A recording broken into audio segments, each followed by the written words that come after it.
2 Kings 9. And Elisha the prophet called one of the children of the prophets, and said unto him, Gird up thy loins, and take this box of oil in thine hand, and go to Ramoth-Gilead. And when thou comest thither, look out there Jehu the son of Jehoshaphat the son of Nimshi, and go in, and make him arise up from among his brethren, and carry him to an inner chamber. Then take the box of oil, and pour it on his head, and say, Thus saith the Lord, I have anointed thee king over Israel. Then open the door, and flee, and tarry not.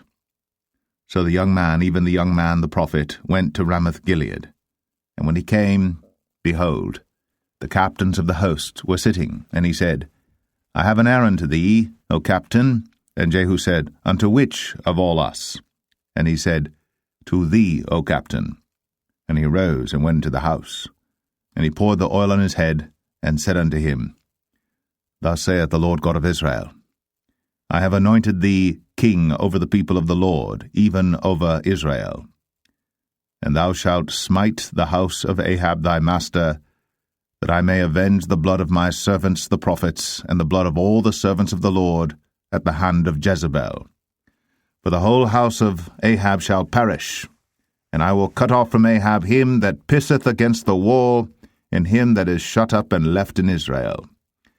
And I will make the house of Ahab like the house of Jeroboam the son of Nebat, and like the house of Baasha the son of Ahijah. And the dogs shall eat Jezebel in the portion of Jezreel, and there shall be none to bury her. And he opened the door and fled.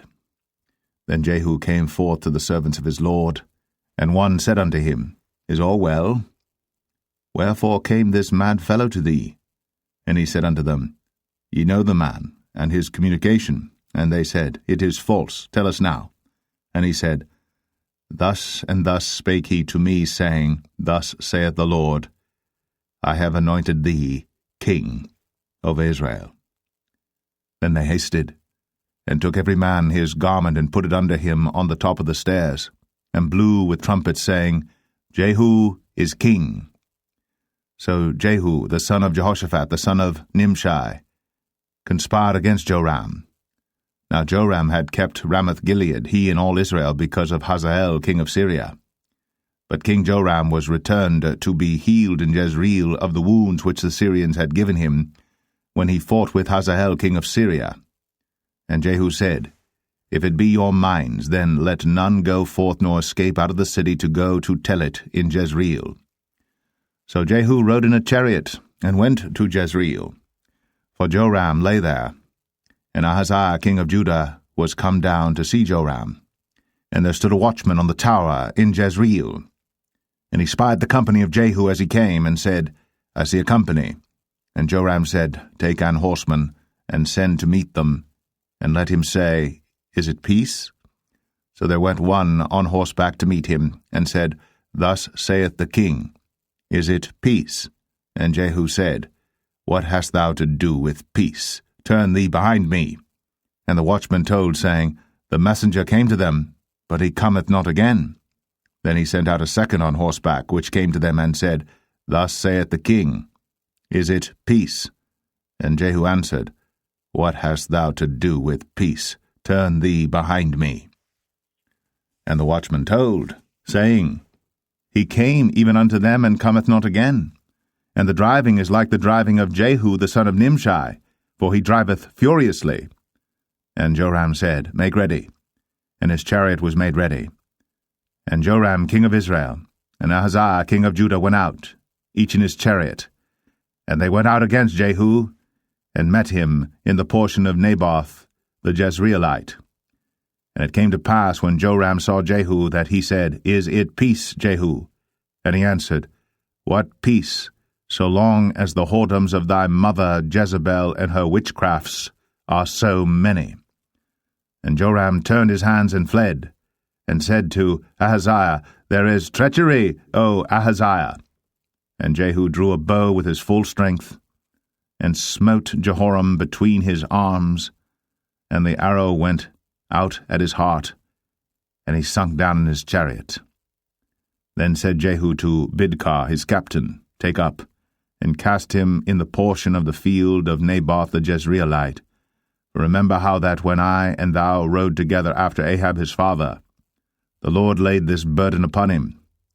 Surely I have seen yesterday the blood of Naboth and the blood of his sons, saith the Lord.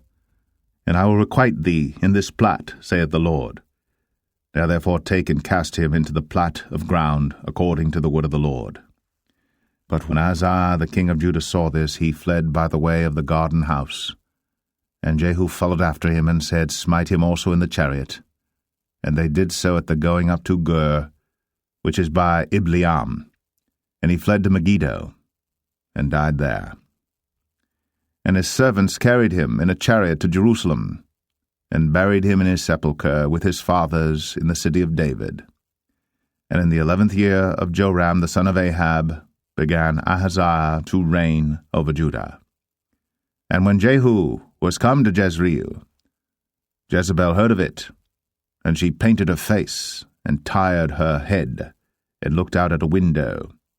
And as Jehu entered in at the gate, she said, Had Zimri peace, who slew his master? And he lifted up his face to the window, and said, Who is on my side? Who? And there looked out to him 2 or 3 eunuchs. And he said, Throw her down. So they threw her down, and some of her blood was sprinkled on the wall and on the horses, and he trode her under foot. And when he was come in, he did eat and drink, and said, Go, see now this cursed woman, and bury her, for she is a king's daughter. And they went to bury her. But they found no more of her than the skull, and the feet, and the palms of her hands. Wherefore they came again and told him, and he said, This is the word of the Lord, which he spake by his servant Elijah the Tishbite, saying, In the portion of Jezreel shall dogs eat the flesh of Jezebel, and the carcass of Jezebel shall be as dung upon the face of the field in the portion of Jezreel, so that they shall not say, This is Jezebel.